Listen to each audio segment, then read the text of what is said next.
Hey, you beautiful people. It is Maggie Liz, and I quit yet another fucking job. Why do I keep going to places that treat me like shit? So basically, what ended up happening is I did work for a supermarket called Town and Country. It is based, I think, mainly in Missouri. I think they have some places in like Kansas and stuff like that, but the main store is in Salem, Missouri. I'm pretty sure, don't necessarily quote me on that, but I'm pretty sure I'm right. Well, my boss, Mel, she decided to take the word of one of my coworkers who said that I was lazy and didn't do anything. But then, if you actually think about it, the fact that we would complain about this other coworker 30, 40 plus times, she hasn't done shit. Favoritism? I think so. And I was also already getting underpaid. There were new hires coming in for more than me. And the fact that told us not to discuss our wages is very shady. Yeah, they told us not to discuss our wages, and that's fucking why. Because guess what? We did discuss our wages, and come to find out, I'm getting paid $1 less than the people that I train. Because I was only getting paid 12 an hour while new hires were being brought in for 13 an hour. And just a reminder, 12 an hour is barely minimum wage here. But basically what happened was she called me into her office, told me that a coworker complained about me, blah blah blah, had me sign this thing that we had this counseling session, whatever. I walked out of the office. And at this point I was pissed. I was so mad.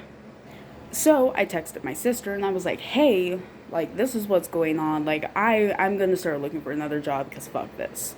So she ends up calling me. I'm in the office right behind the service desk, counting my drawers, and she calls me. And immediately, like, I'm hysterical. Like, I'm already not having a good fucking week. That just did not help. That was the cherry on top. That was my breaking point.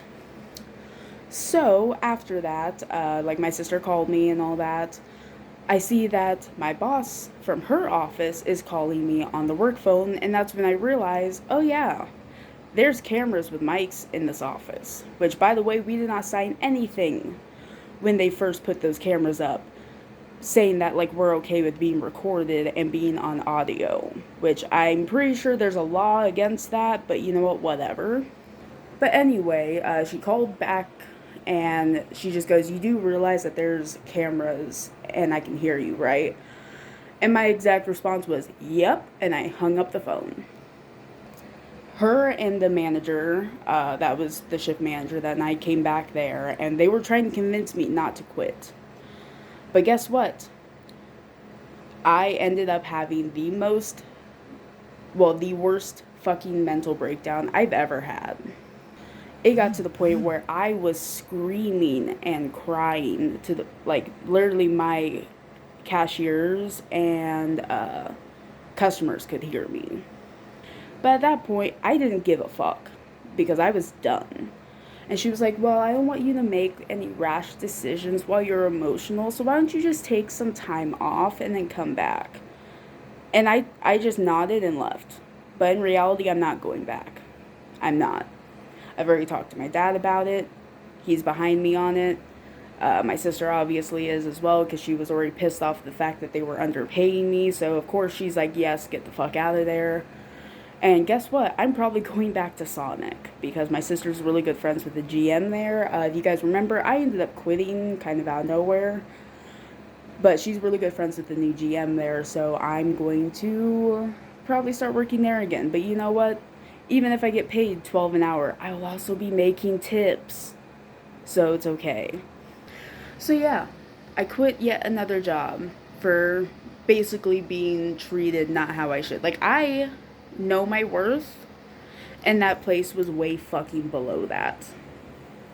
And honestly, I do feel bad about leaving my coworkers, and I even told some of them that they're the only reasons I was still there.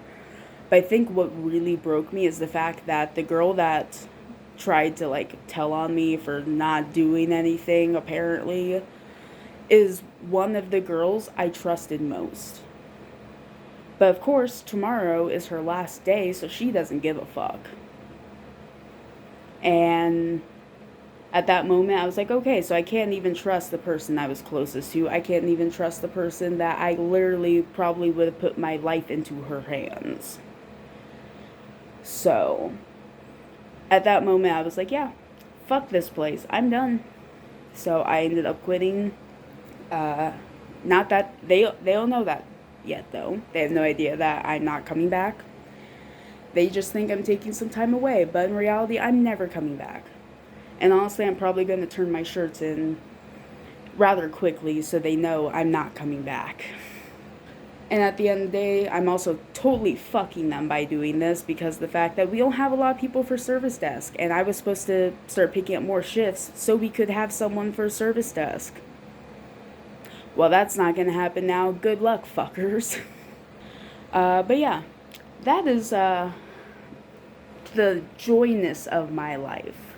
Yeah, it's not a very long video. I just kind of wanted to explain what happened, and I might not post this though until after I turn my shirts in and shit, so they know like I'm not coming back. uh, but yeah, that's about it. I hope you guys enjoyed. Give this video a thumbs up. Smash that like button. Subscribe, turn on my bell, and I will see you guys eventually, soon hopefully. Bye.